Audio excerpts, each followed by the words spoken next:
13. 13? Yeah.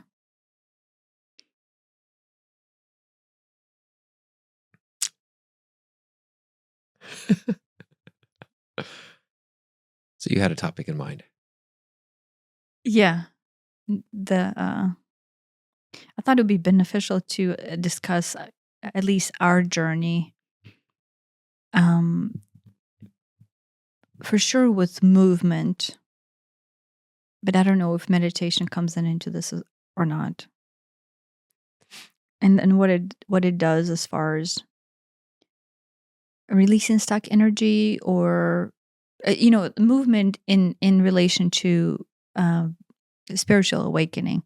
But I don't want to like throw spiritual awakening as a term, but just like general vitality, not for the purpose of like, oh, I want to be healthy and fit, like spiritual vitality, energetic vitality of your being. And that's not to discount the healthy and fit, because it does that too. It does that too, yeah. But this is on a deeper level. Like, what does movement do for general health, like let's say actually physical health?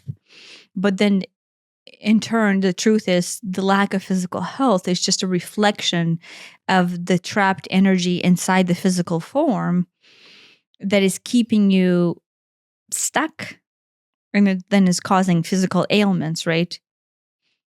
But what that movement does to release that stuck energy so that the physical form is healthy, and then ... in turn you do not get sick. Yeah. Right. Yeah. So it's it's like a big knot of topics that all correlate and weave together. Because we can start by saying that we have a daily yoga practice every morning. But that's a recent addition. Yeah, since like a year ago. Yeah, about last year. And then afterward, we will meditate as well. Mm-hmm. But we can focus on the yoga part today. And when we say movement, it isn't necessarily yoga, although that's an easy way to do it.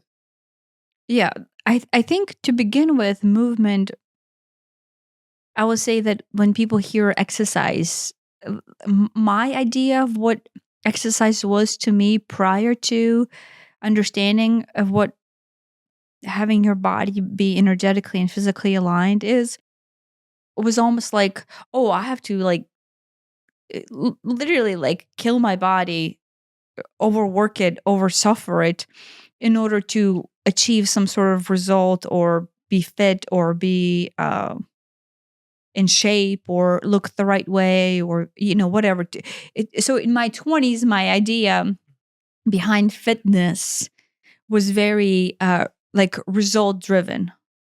Or look, I'm pudgy here and I'm pudgy there, or I just had kids and I need to tone my stomach, or look, I don't have awesome abs and I have flab here and I have flab there. And so idea was more of self-esteem driven, or like desire to look a certain way.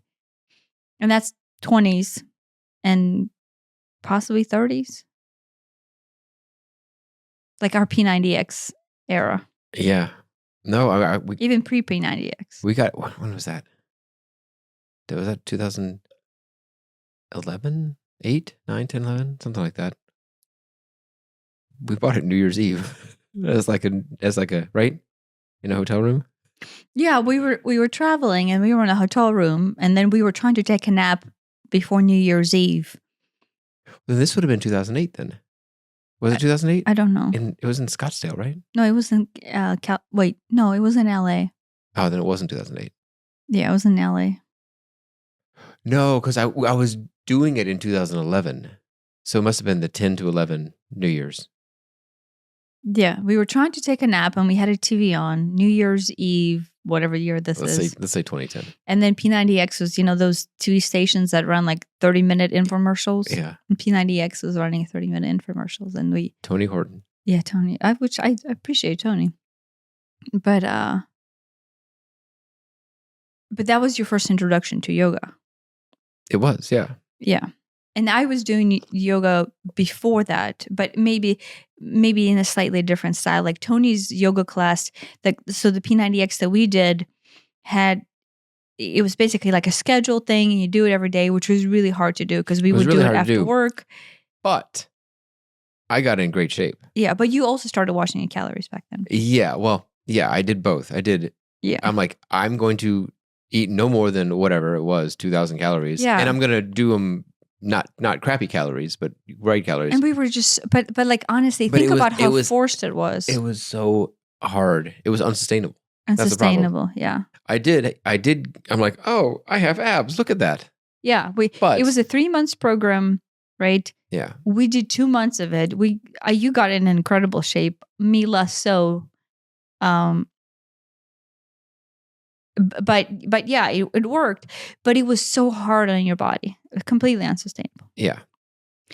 But what I'm saying is not to diss P90X, because this does work if it works. That is your thing. If you have that dedication. Or if that's your thing. Yeah. But yeah, I think since then he has come out with like P90X 2 minis, which is basically not as intense as that series were.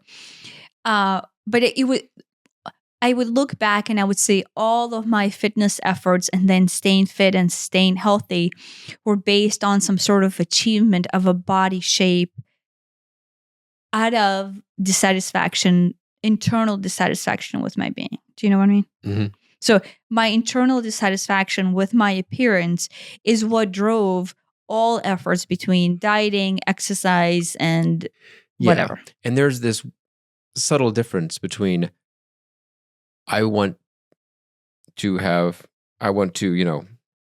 less belly flab for this reason versus that reason. I want it because I know I will feel better in a healthy sense, or because I will feel better in a emotional sense. Mm-hmm. And those are two very different reasons to do, I guess, anything, but especially exercise. Yeah. But all through my 20s and then definitely into the 30s, at least early to mid 30s, the exercise was done for the wrong reason. He's not going to come to you. Not going to come to me. I'm going to come to mommy. You going to come to mommy? Yeah. And right. And so the results will never be there. And honestly, they were never there because it wasn't even coming from the right space. That is not to discourage people from dieting and things like that. But everything was like forced, right? It was a chase and forced out of internal dissatisfaction with my being. Yeah. Right. And during COVID, exercise took on a whole other meaning of like, oh, I feel like shit. Let me run. Right. So I ran around during COVID. Oh, she almost came to me. She was going to go to the table, I think. Right. And so but again, different type of dissatisfaction with self, but still like the running was to like, let me try to run away from everything that I'm feeling that is coming up. Literally run away from it. Yeah. Yeah. And that I almost felt that way. Like, right. So there's, a lot of people like joke about like, oh yeah, you're running because you're trying to get away from something. And a lot of people discount that. But I do think a lot of people who run are running because they're trying not to address some deep emotional wounds. And running is like quite literally the most literal way that you're trying to get away from it. And that is what running was to me during COVID. I remember thinking, oh, I feel like shit. Instead of me like sitting there and processing and acknowledging the internal feeling, let me go run. And so I ran around during COVID. I'm not saying it was productive, but it got that, that endorphin. Well, no, like, right, once the tension of crap builds up that you're not addressing emotionally. It's a physical way to let it out. It's a physical way to make yourself feel worse on the physical level to offset about the fact that you still like feel like shit on the spiritual level or an emotional level, right? It's a distraction. It's a distraction to drawing away emotional dissatisfaction with now physical pain or physical dissatisfaction. Right. And so most of the workout is there as that. I say that because the argument is what's the other outlet. Better than drugs. Drugs, yeah. Better than alcohol, better than gambling. Yeah. But that's what it is. Yeah. So if you're approaching exercise from that standpoint of like trying to avoid emotional processing, emotional work, and trauma processing, this is not what we're talking about. Yeah. That is just exercise for distraction of your being. Yeah.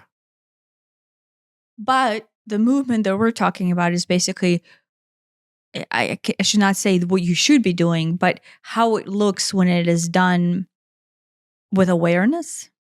Yeah. And so yoga, to me in particular, I started doing Kundalini yoga, but Kundalini meditative yoga. So I think that's slightly different than the crazy Kundalini that everyone talks about. Yeah, because we do the crazy Kundalini, and that's different than the meditative Kundalini. Yeah.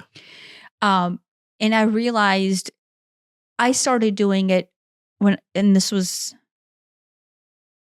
it was right in line with 2017 because I started incorporating that. I was driven. I was the one on Gaia. Yeah. So I was guided into that practice together with the 2017 dream that we referenced in one of my previous podcasts. And what I realized, I started doing it not for exercise purposes, because in my mind, it would almost not count as exercise. Right. If you look at somebody doing one of these things, they're, come down.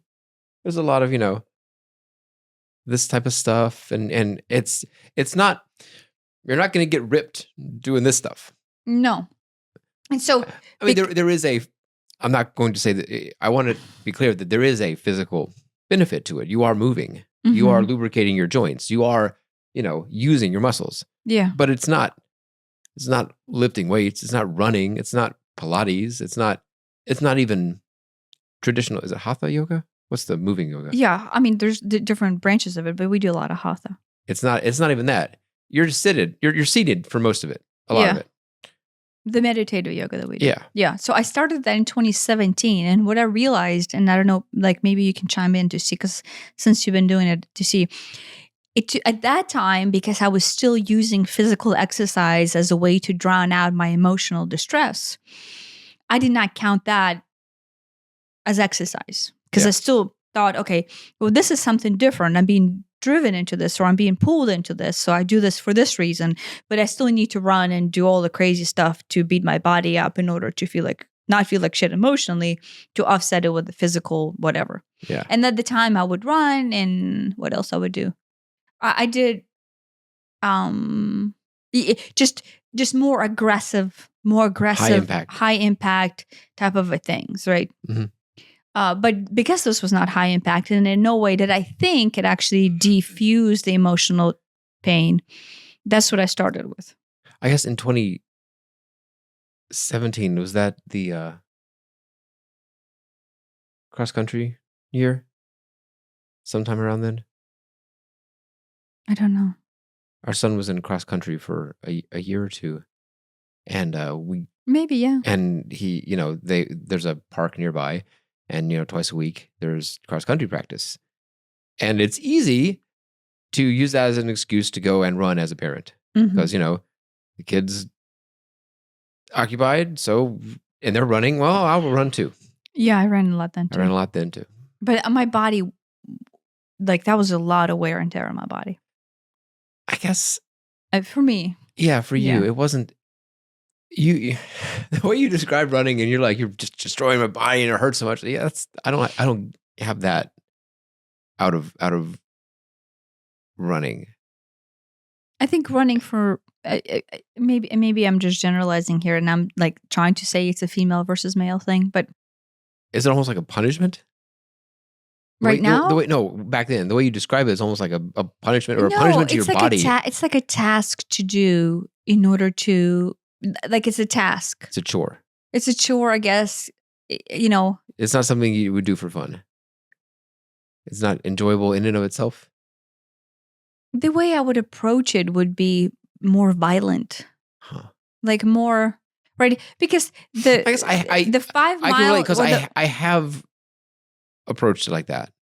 No, on occasion. Yeah. So back when we did cross country, it was more of like approaching it's a Tuesday, gotta run. Gotta run, right? It was just like gotta. And then, back then I actually cared about how my body looked. Probably self-esteem driven. You know what I mean?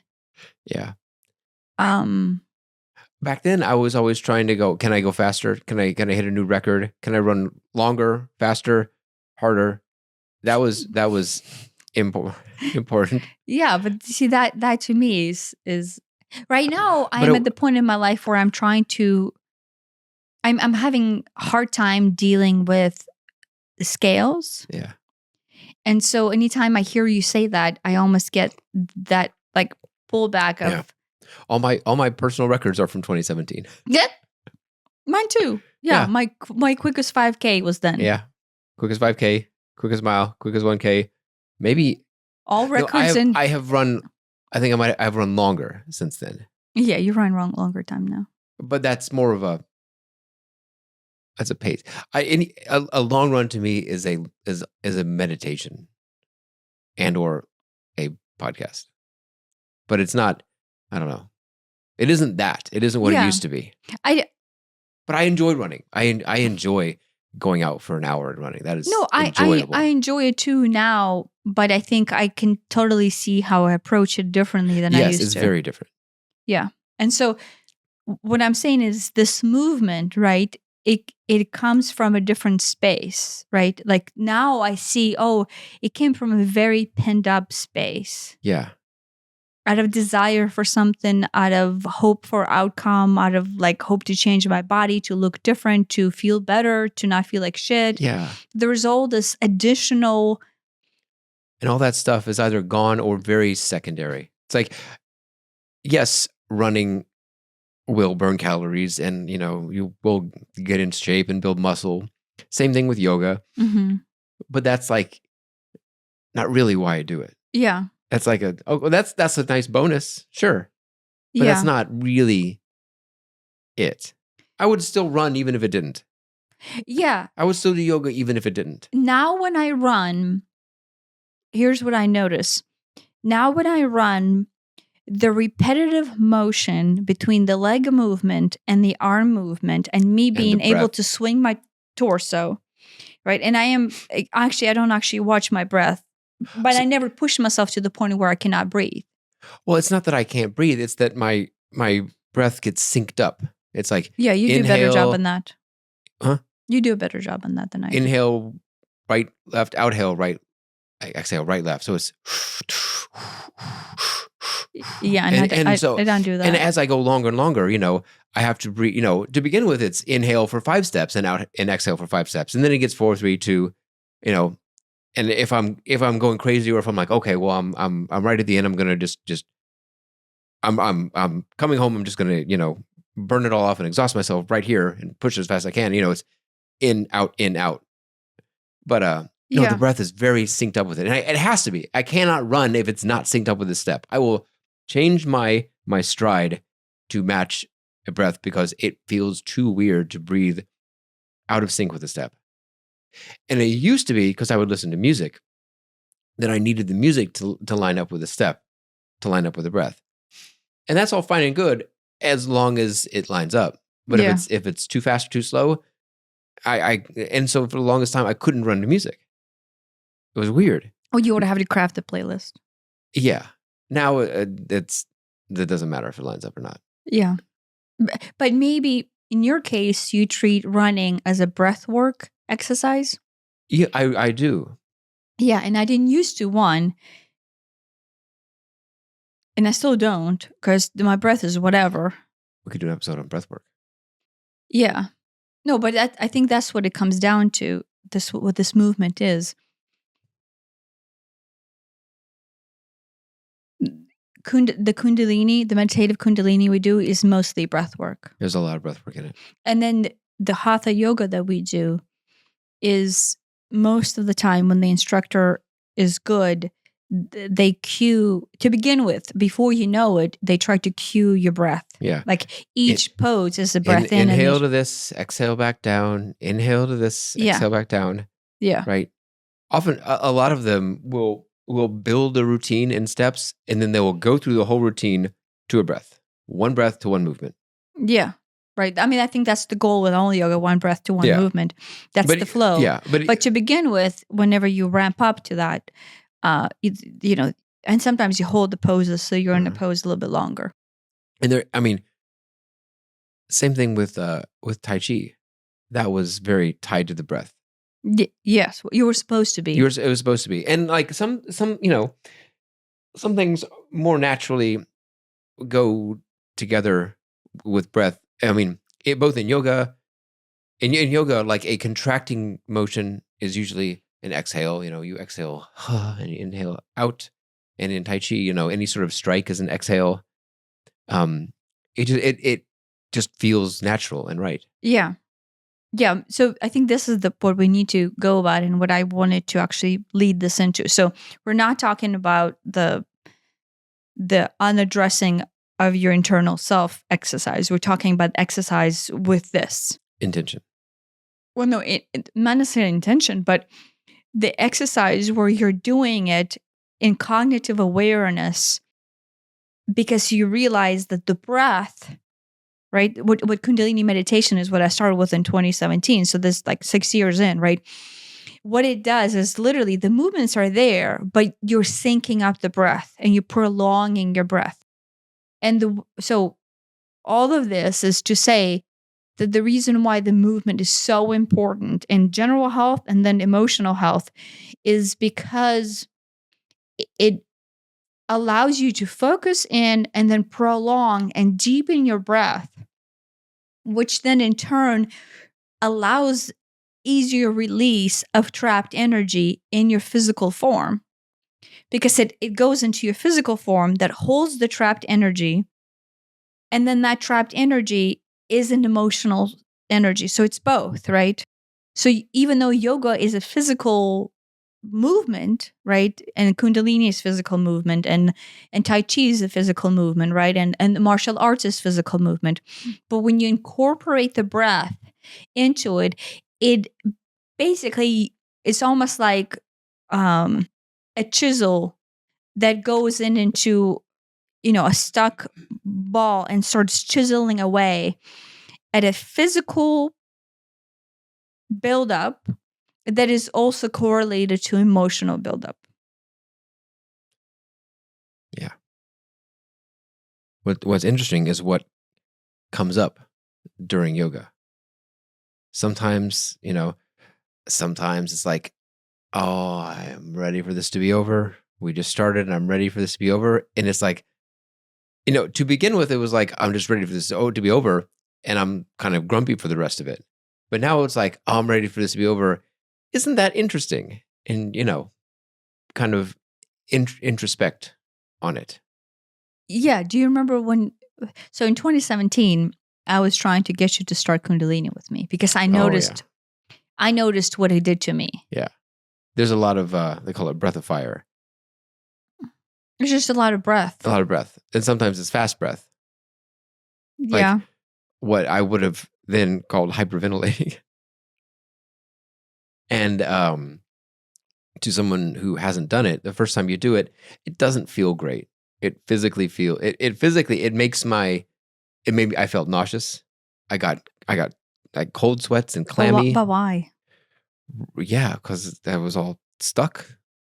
Yeah, because literally breath starts to hit each time, right? And this is what I love about it is the response that you felt first time doing Kundalini.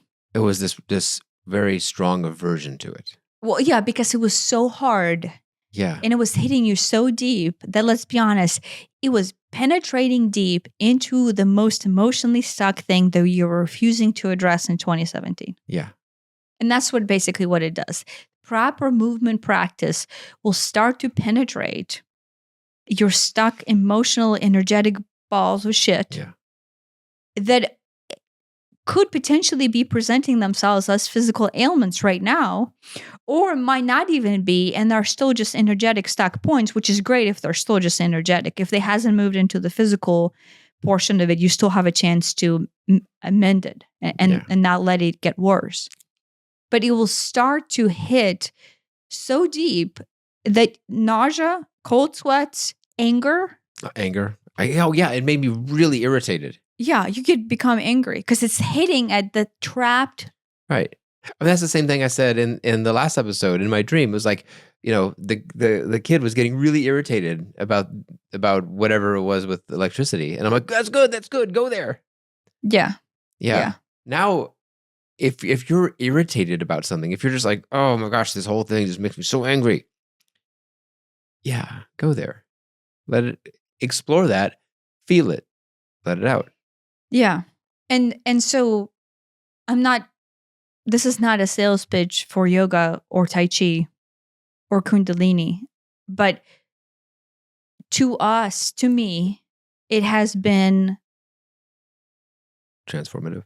Well, no, extremely important on my journey to then be able to shut off both mental, emotional, physical stuckness, right? It allows me to process myself on a multitude of levels.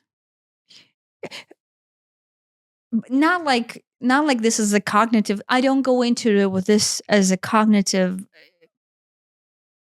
desire. Like I don't have an outcome planned out of it, right? But as I do them and certain poses, like I can feel certain poses still hit certain spots where I still have stuck energy that I know, as I will continue to work with yoga and Tai Chi and Kundalini, it will hit those points. And I still get nauseous and I still. Yeah, there are certain poses where I'm like, oh, here it comes. But if you open yourself up to it. Yeah, I'm like, there's some that I like more than others, okay, like, oh, here comes Warrior 2. I know my shoulder has an issue with Warrior 2 facing one way, not the other way, which is weird. Yeah. And I am much more flexible now than I was before I started, which is great. But like the whole bring your foot up and putting it down, it doesn't really go where I want it to go. I have to help it along. So that's But it is not about. But yeah, I know how flexible you are. It is about where are you right now in order to have it meet you, right? To release or to moisturize or to lubricate the flow of energy, right? That needs to come through right now. Where I'm going is that there are some poses that are more. It's because they're more difficult, right? Well, they're difficult on the energetic level, but we think of it as on physical. Yeah. Like with me, and some instructors will point this out, but I will just say it. The camel pose, to me, is the epitome of hitting all the ugly things that are still holding in your body. I can't even get into full camel pose. No, but with me, like I know if there's a practice that I'm doing and it's going to put me in the camel pose, I still have so much crap held in whatever the camel pose hits that, like I know this and something new comes up every time, but I know that is where the bulk of my emotional stuckness is in the camel pose. And that is in fact the exact same place that I'm having my shoulder blade issues right now. Right. And I literally, and so the back bends that we do in Tai Chi, whenever we do, I don't remember what that movement is like when we do a back bend, we do a back bend. Oh, back bend together with the arms and head turned to one side. And then we come back. Qigong. Yeah, I'm sorry, in Qigong. No, in Tai Chi. Oh no, Qigong. This is Qigong. Yeah, in the eight brocade. What is brocade. it? Eight brocade movement. Yeah. There's a pose where you basically do a back bend with your head turned to the side, and then it's kind of like a Qigong's versions of a camel pose, kind of sort of. And it just gets me every time. Yeah, and whenever we did Tai Chi, we spent a year learning the 28 form. No, wait, 20, because it's 108, and what's the other one? 24. 24. So 24 form, yeah. So we are not proficient in the 24. Well, I keep feeling like we should practice that. It's been a little while since we practiced that. You know what I was thinking? We should practice the fighting form. Oh yeah. I was thinking about that the other day. So yeah, we did Tai Chi, the 24 form, the short form for a year with an amazing instructor. Yeah. And then at the end, after we finished the 24, we started with 108. Yeah. And we went all the way through, but not to the point where our body has memorized it yet. And we also did some side exploration into Qigong and the staff form. And yeah. Yeah. And so now we occasionally do Qigong at home as a supplement to yoga. Mm-hmm. But it's similar. Like it feels similar. Yeah. Yeah. You know? Yeah. And so movement, right? What I want to say is, to me, so if you are on a journey of one, just you're currently sick and you're trying to get better. Or two, if you are on a spiritual journey, adding movement into your repertoire, I personally think is crucial. Not for the fitness purposes, not for the, I want to get this and this out of it. Simply for the notion is, by the mere nature of you just going and doing it, unbeknownst to you, it does something on the most incredible cellular level that allows you to release and be able to handle the things that come up. And it allows new things to come up that are still trapped, that again are subconscious to you. Yeah. But are kind of just, the yoga is there, or the Qigong, or I mean, heck, maybe even walking. Just walking with a swing of side to side. And if you can sync your breath up with it, even better. Yeah. So or just heck, a breath practice. Oh my gosh. Is that one public? Can we link to that one? Which one? The one that we've done a couple times, the Thanksgiving one. No, it's not. It's on a private. It's on a private list. So we can't link to that. No, we can't link to that. But if you just search on YouTube for breathwork, you'll find something. Yeah. That you think so. Basically, here's the gist. You lay down or get in some comfortable position. We lay down and you breathe in a repetitive, fairly quick pattern, like in, out, deeply for 30, 40, 50, 60 minutes. And it's like, what would that do? Well, that doesn't make any sense how that would do anything. We've done it 3 or 4 times. Boy. Every time I do it, I'm like, well, this is doing nothing. What's the point of this? I'm thinking this. I'm like, oh, really? Especially the first time. The first time we didn't know what to expect. I'm like, this is dumb. What? I'm just laying here breathing, and then I start to get the cold sweats. I'm like, okay, well, I'm committed to this. I'm going to do it, and my hands start getting numb. But the cold sweats is the sign that it's hitting at that stuck energy. My hands start getting tingly. My whole body starts getting tingly. My face starts getting tingly. I'm like, okay, well, there is a physical body response to this. Okay. Mm-hmm. And I don't know if let's say it's 45 minutes long. But like, nothing's really happening emotionally until like 35 minutes in, and I am just bawling my eyes out. I had a pillow next to me, and I have to just stop, and I'm just crying into a pillow. 4 times this has happened. Yeah. Every time I do it, something else comes up. And it is just so, there's so much of an emotional release out of that. Yeah. It's amazing. And it's a different thing every time. It's probably is whatever the low-hanging fruit is as far as, or closest to the surface, or who knows. Yeah, but to you, is that a specific thing? Every time it has been something very specific. Okay. Something weirdly specific. And it's not like a sad thing. It's trapped energy? It's a trapped energy thing. I'm like, the first time it took me to this, this antique store that we happened to visit in Texas one time. You and I, or your family? No, when we went to right before was it Enchanted Rock? Or in Farmington, Texas. Maybe. Is it in Farmington? I don't remember, but it was. You remember that store? Yeah, I remember it. Yeah. What about it? I don't remember. I think I wrote it down, but it took me there, and I'm just crying into a pillow, harder than I've ever cried in my life. There was something about that antique store. There was something about it. No, I'm actually saying there was something about that antique store. There was something about that antique store. Yeah, it was interesting. But anyway, it took me there, and it wasn't. That was not a sad thing in real life when it happened, but whatever it was, it was stuck, and it came out. So I would highly recommend a breathwork thing. Yeah.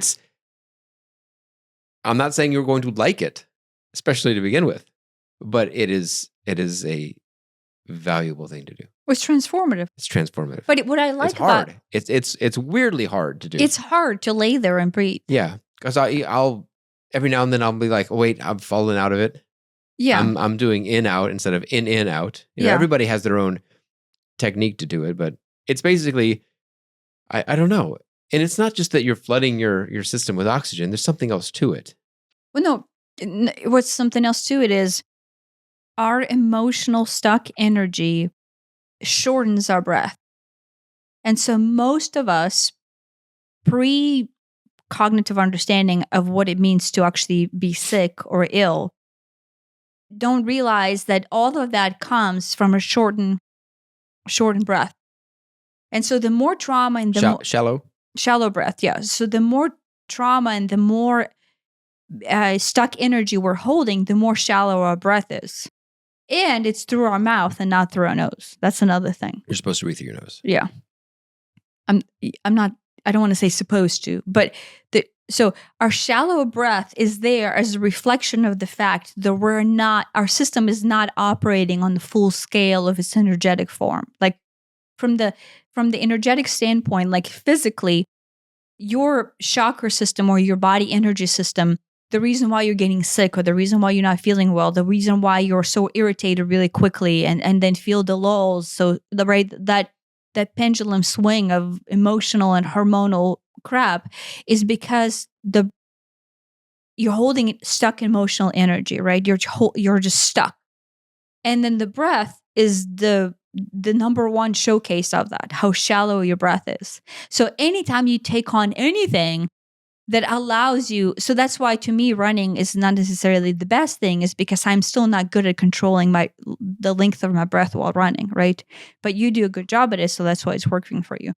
But Kundalini is a thing that, quite literally guides you to lengthen your breath. Yoga guides you to lengthen your breath. Qigong, Tai Chi are both tied to the breath. And the goal is to prolong it. So meaning as you practice this over the years, a month or days, your natural breathing pattern becomes more deeper and deeper and deeper on the everyday walking level, right? And so then you start to get into the stuck point. So whenever we do the breath work, right, and breathing for, honestly, the whole thing is maybe 40 minutes or 50 minutes, but you start convulsing within the first 10 or 20. Right. The effects that you're starting to feel with the clampness. Oh, that's quick. That's really quick. And then, but you're continuing to breathe through it, meaning after that first 10 minutes when it hits, you're still breathing for next 20 or 30, allowing all of that to come through. Yeah. We should do that. We should do another. Mm-hmm. I don't know, maybe it will be beneficial. The one that we do is, and we will do episode on this, is part of, so we drink cacao as another energy releasing, cleansing process. Yeah. And the breathwork session that we do is with a practitioner that is tied to this particular cacao group. And so when we say cacao, that is not hot chocolate. Oh yeah, no, it's sacred, cacao, like ceremonial sacred cacao. Yeah, which is you take, Well, I think we should have an episode on cacao. Okay. Yeah. Yeah, we'll just do that. Yeah. And so a lot of times breath work is tied with drinking cacao because cacao has theobromine. Most of the times we did breath work after cacao, but once or twice it was just it works either way. Yeah, it works either way. It works either way. You don't need the cacao. Yeah, breath work is probably one of the most easiest and effective ways to move stuck energy. Yeah. Yeah. Like it's crazy how it's the easiest, the most freest thing you can do. You just lay there and breathe. Have a pillow handy to cry into. Yeah. And I think you can probably go on YouTube and just find 1 hour, an hour and a half sessions of, so it's basically someone's guiding you. You can do it in person, but in this day and age, everything's online. We're doing this online. So you can just find on YouTube or, any kind of forums or any kind of clubs that you're in, pre-recorded breathwork sessions. So we don't even do them live. We just do a pre-recorded one. And we actually do the same one every time. Yeah. And then this person who's guiding you now, he's holding space during the time that he recorded that. It was a group session that they recorded that with. But, that space extension is being held into our space whenever we do it. So it is important to have someone who's holding space and he's guiding your breath. And there's usually music in the background that facilitates specific movements. So I think this practitioner, maybe we should flash him because I think he does have these sessions available, paid. Yeah, if we can find it, then there'll be a link in the show notes. Yeah, and I never met him in person. Don't even know who this dude is, but he has a good voice and his sessions work. Yeah. So it's a crazy experience, but so movement. Movement, especially combined with breath.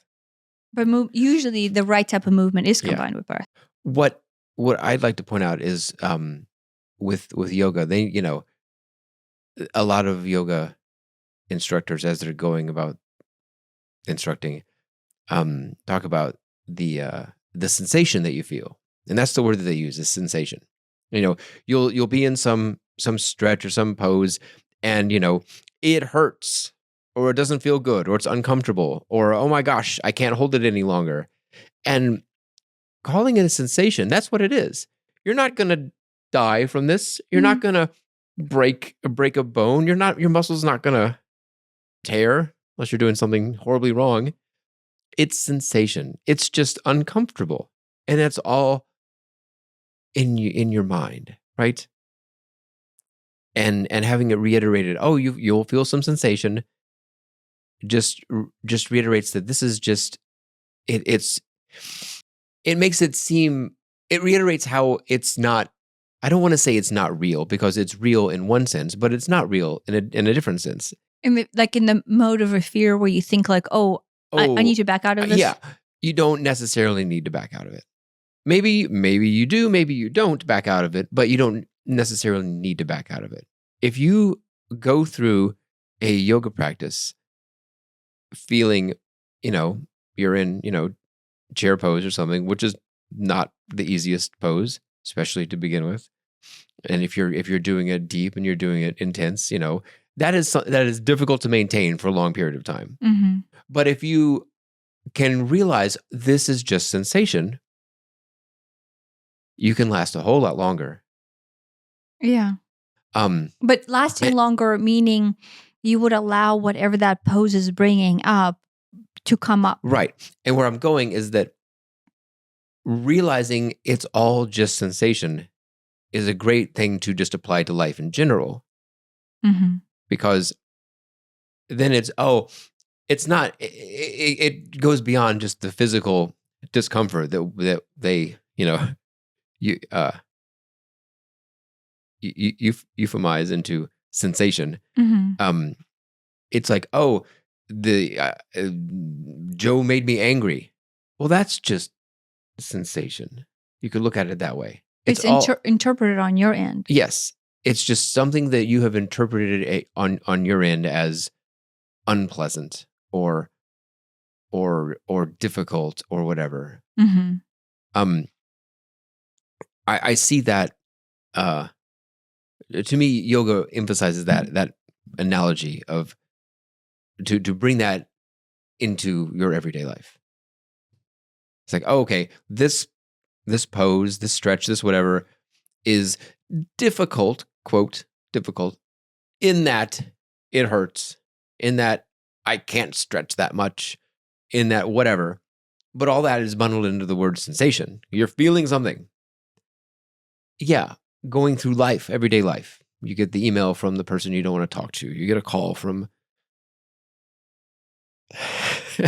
We're both thinking of the same person right now.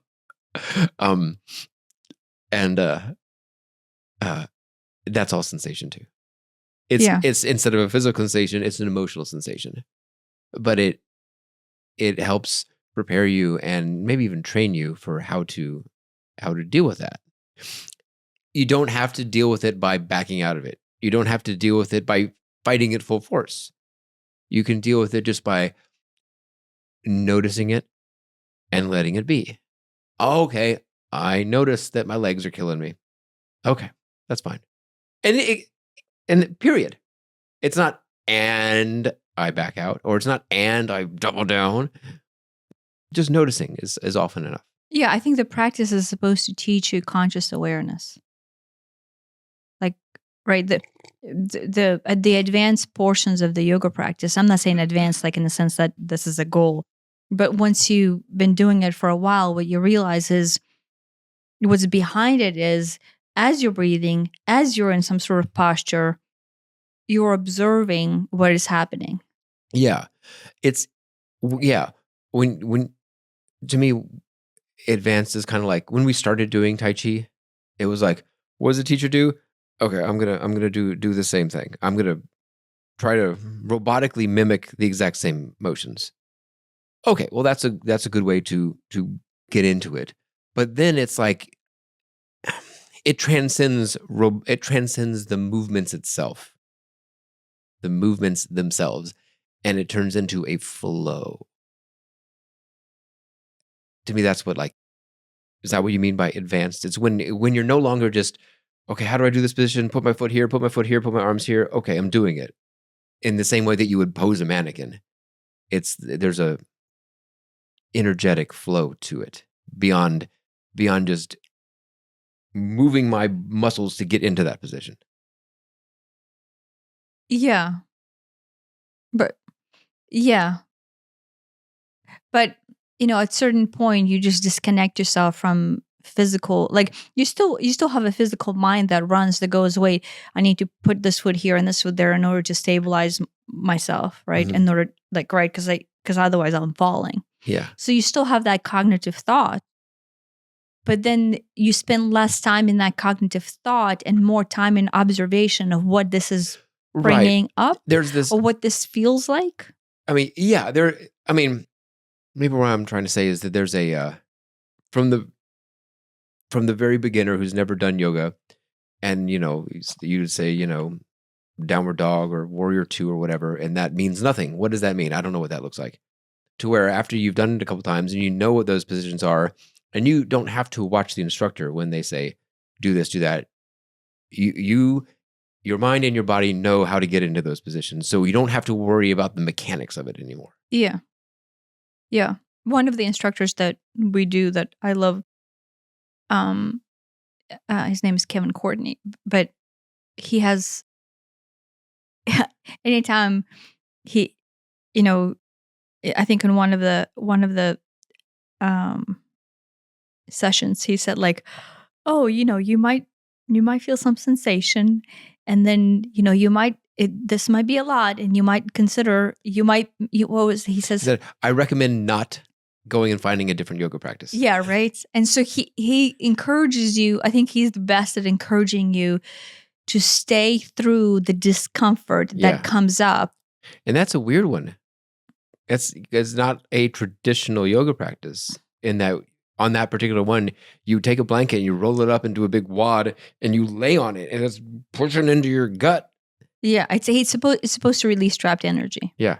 And no, he does an amazing job at some of his particular practices are great at getting into positions that push those things, right? Yeah.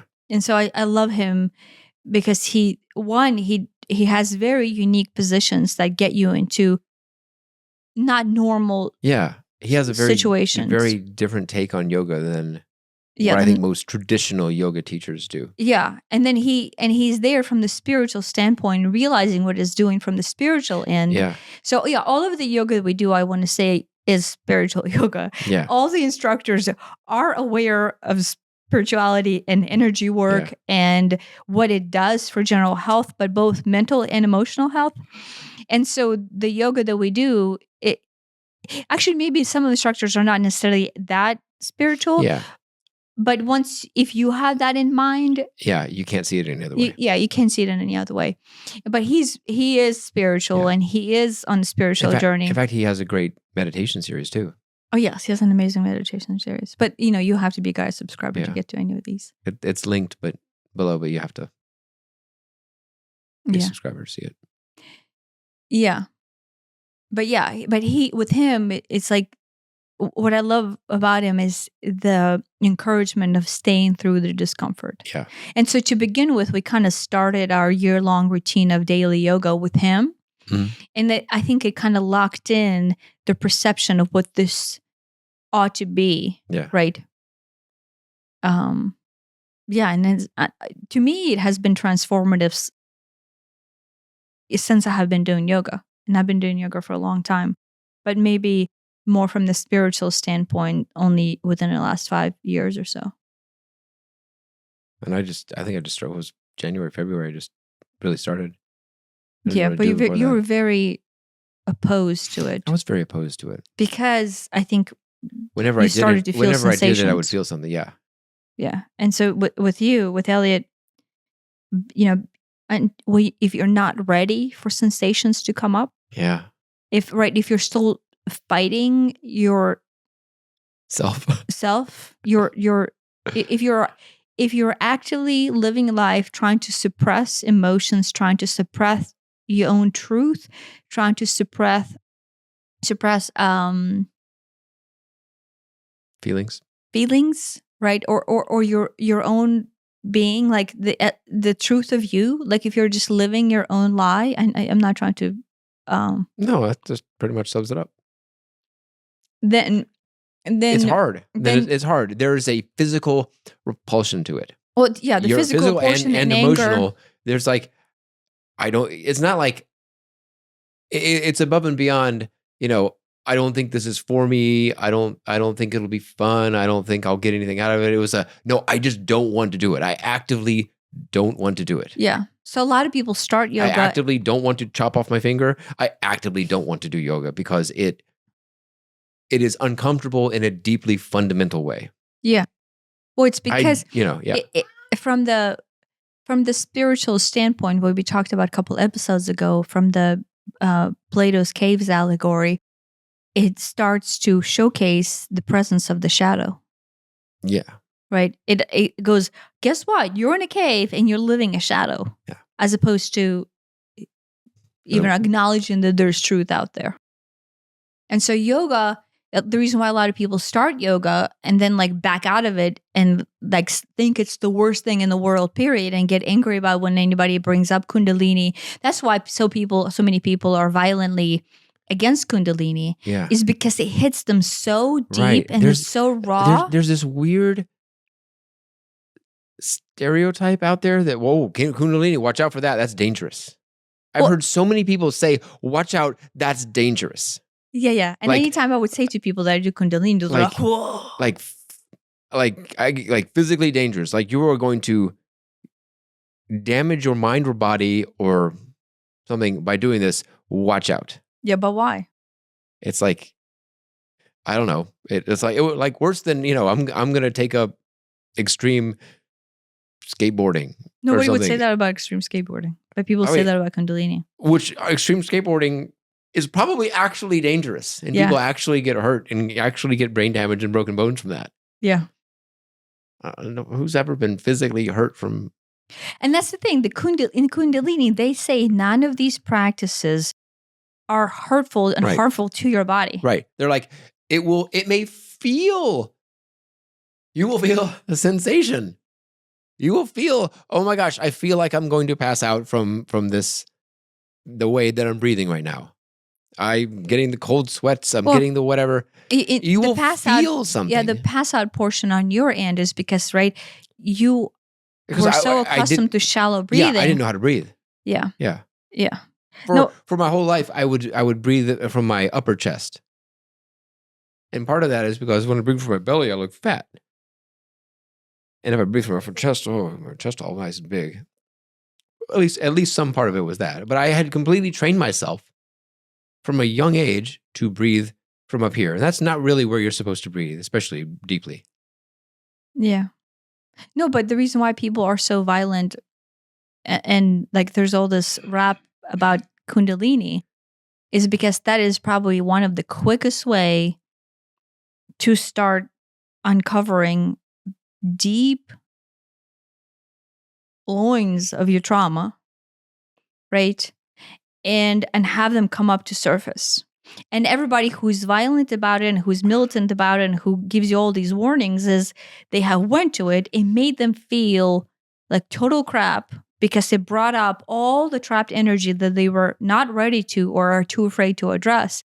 And now they walk around preaching how this is the worst thing possible. Guess because why? They felt some sensation. Because they felt sensation. And instead of actually going, wait, this is working for me, they went, holy shit, I'm running the next direction and then preaching to the world that this is going to be the worst thing ever. There you go. That's the sensation is the goal. If not to assign a goal to it, but if you're feeling sensation, whether that's physical sensation in your legs or whether that's emotional sensation in that, it makes me want to cry or makes me angry or whatever, great.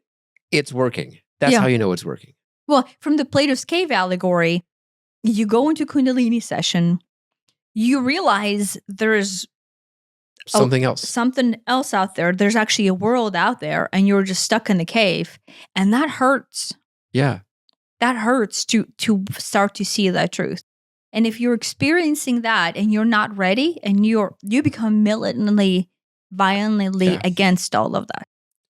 I say this like, this is going to sound rude, but all of the people who are against spiritual awakening or let's say we're not even going to use word spiritual awakening, who are against anything, are simply there because they have felt something along the way that touched on that deep, painful part of their being. That makes them feel something, either through direct experience or through the idea of what it is.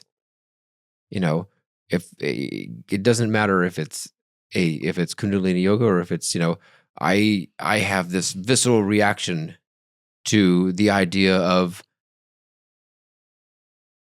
Republicans, Democrats, pick a ethnic group that you don't like. It doesn't matter. There's this visceral reaction to it. No, but what I'm saying is those people who have visceral reaction to spiritual awakening. There's this movement out there. Yeah, I'm saying that would apply to anything you have that visceral reaction to. Yeah, but I think it's slightly different for the spiritual awakening world. Okay. Because the world of spiritual awakening hits those people, hits everybody at the core of your pain body. And it showcases not like, oh, this is just like, you cannot take this blame and go, oh, it's because I'm a Republican, they're a Democrat, or like, oh, well, because I believe in Ford and they believe in Chevy, right? You can't actually externalize that out. Like with all those things, there's this duality. Go, well, the reason why I feel this is because I'm a Chevy fan and those Ford people are assholes, right? In that case, you're kind of like ricocheting your way against these two things, right? Yeah. But spiritual awakening, there's nothing to ricochet against other than your internal knowing. Right. So it's all you. It's all you. You're fighting yourself. Okay. So when you're fighting people on the points of spiritual awakening or on pain body processing or on trauma releasing or on yoga or on Kundalini, anything that hits you, not pretend version of you where you're a Chevy fan, not pretend version of you where you're a Democrat, meaning you're externalizing. Do you see what I mean? Yeah. No, I see what you mean. Yeah. No, that's a good point. Yeah. And it, you take a concept, you marry a concept that is not you, but holds a trapped energy. like, let's say in this case, it's Chevy versus Ford. I don't think that's the case still, but in olden days, I think that was. When I lived at Chris's house, there seemed to be a very big Chevy versus Ford. Yeah, but I don't know. I don't know how serious that was, but but some people probably take that seriously. Yeah, I think that's like an older time baby boomer thing. In as much as that's something that sounds to me very trivial and stupid. Yeah, right. I'm here we are going, hey, if you're I was listening to I think it was Terry Crews on the Rich Roll podcast. And he was saying that when he was growing up in what was it? Was it Flint, Michigan? Mm-hmm. It was a big oh, they had a Ford plant, right? It was either Ford or it was some American car manufacturer. Mm-hmm. And literally, if you brought a foreign car in, they would burn it. Wow. They would set it on fire. And it was many years later in his life when he's like, oh, this is what a BMW is. Because nobody would ever bring in a foreign car. There was just this huge, I mean, you could pretend it's, American pride, keep the jobs here, whatever, but it's just, it's externalized pressure. Yes. Trauma. It becomes, us versus them, duality, or whatever. Yeah, well, I think so we will run with the car thing, but what that exemplifies is you take some kind of external trapped energy, external pain, emotional trauma, and you take it and you externalize it to this outside source. Let's say in this case, we call Chevy preference. And then you marry it and you start to identify that as your thing. This is who I am, right? I'm a Chevy guy. And the pain body that externalized that out does not want to be addressed, but it picked that external source because it's slightly separated from the pain. You separate yourself away from where it really hurts to this outer concept. And then you're still living in pain, but this is, let's say, one step removed. And then this pain gets bounced off against everybody else who's a Ford guy, right? And so you externalize the pain, you pretend it doesn't exist, you put this into the Chevy love, right? And then because the pain still hurts, then you're basically... You have someone else to blame. Yeah, then everybody else who's a Ford guy is now the bad guy. Right. But again, you externalize this out. But the reason why it doesn't work when you're talking about spiritual awareness, because you're not one step removed. Yeah, you're still inside. It's yourself. And so that means that you are, I don't want to say in the wrong, but you can't point the finger anywhere else other than yourself. Yeah. And your ego is fighting that hard. That's when the fight will be the hardest. Right. Because your ego is like, oh, I can't be wrong. Yeah. I can't be... It can't be that I'm wrong. It can't be that I've always been wrong. It can't be that I have to change. It can't be any of these things because those are deeply uncomfortable. Yeah. Yeah. It can't be like, oh, guess what? It's on my end. Yeah. It's, oh, there's nobody else hurting me. I'm the one who's I don't even know, in the wrong. Yeah. Right. Like when I was blaming somebody else for making me feel that way, it's on me. Yeah. And that's when the people will fight tooth and nail. That clarifies that really shines light on the whole, oh, this Chevy versus Ford thing isn't really about Chevys and Fords. Yeah. It's about, I need to feel superior in order to appease my ego. And I need to feel that Chevys are better. Because if that isn't the case, and Chevys aren't better, or they're all the same, or it doesn't matter at all, then I'm no longer special. Because I'm no longer on the right team or in the right tribe. Your identity, my identity is tied into the Chevy. To this. And if it turns out that it's not better or it's all the same, then it all dissolves. Well, you have to look inside and go, wait, how does it make me feel about me? Yeah. Right? Because you married the Chevy idea because you started to seek out external validation for your identity. Yeah. And then once you remove the external validation, external stimuli, you can't become an externally validated. You cannot become associated with external things. You have to step back, and it's all within. And that's when shit really hits the fan. It's and hard. That's when it hurts. And that's when the anger really comes out. Oh, yeah. And so that's why there are so many people against spiritual awakening or self-reflection or yoga or qigong or whatever. Either they've tried it and it shined the tiniest light on that and it made them uncomfortable, or they just know this is where it's going to go and I don't want to go there. Yeah. And so they're militant against that. And so because it hurts. Now I, and especially you, are militant for it because it's like, this is clearly the only way for it. I don't think I'm militant for it. Militant may be the wrong word. No, but what I am trying to communicate here is every single action of self that you partake in that is externalized, I see it as me lying to myself. Right? So I actually don't care if anybody else does whatever I do. I just know what it looks like to have lied to myself for 40 years in this lifetime. And I'm now looking at it in retrospect and going, oh my gosh, all these games that I played, all of these lies that I've told, all of these things that I'm continuing to do that are now very clearly just me lying to myself, makes me realize how unauthentic my life is to my own being living in that space. So what I'm not militant about, what I want to communicate is... When I say militant, I meant militant about living that way yourself, not militant about converting other myself. people. Yeah.